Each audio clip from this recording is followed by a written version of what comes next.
Hello and Shabbat Shalom to you.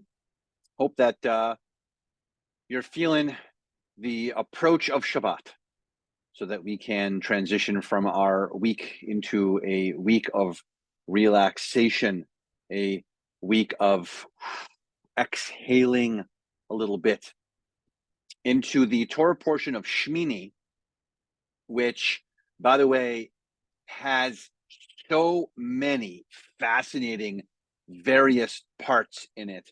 First of all, Shemini means eighth, and it refers to the eighth day of the ordination of Aaron and his sons.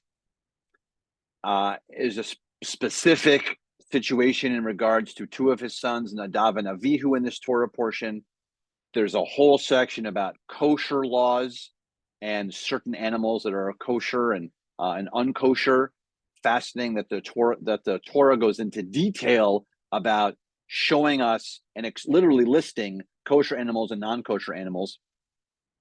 And then there's this last bit, which I want to mention to you, which is about the power of water and how water works in a cleansing fashion already all the way into from the Torah, and then of course into the Bible, and then into the larger scope of the Tanakh, of the Bible, the Hebrew Bible, and then further and further into Jewish text, into Jewish practice, and eventually we get to something called the mikvah, which is behind me, and it's this it's just regular water.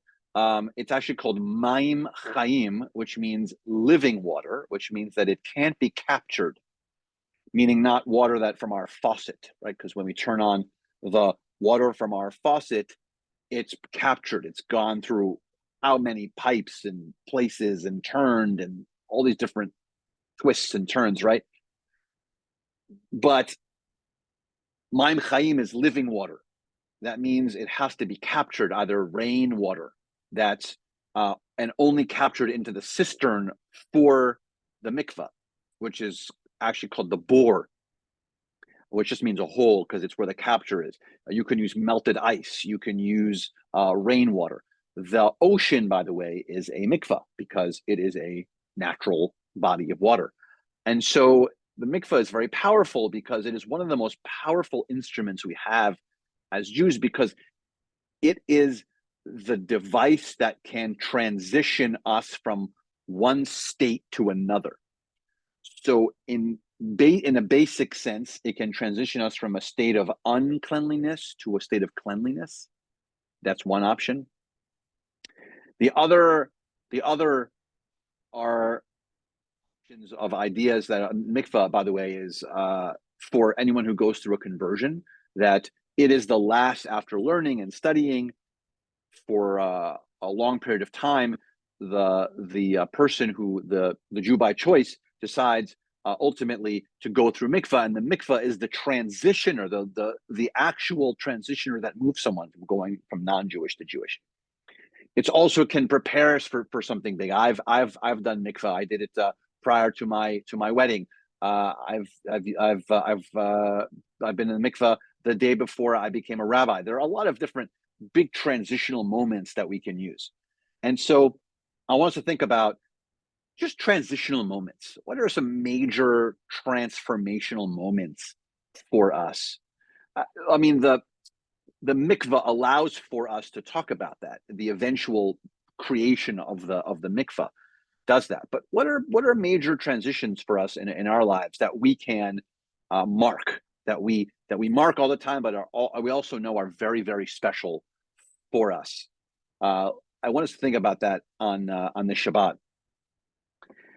Also, by the way, if you have any interest in doing mikvah, as in talking about it and or going to the ocean, it's, believe it or not, we live in Boca, but the closest mikvah we have access to is the ocean. We don't have an actual mikvah anywhere near us that we can use. Interesting.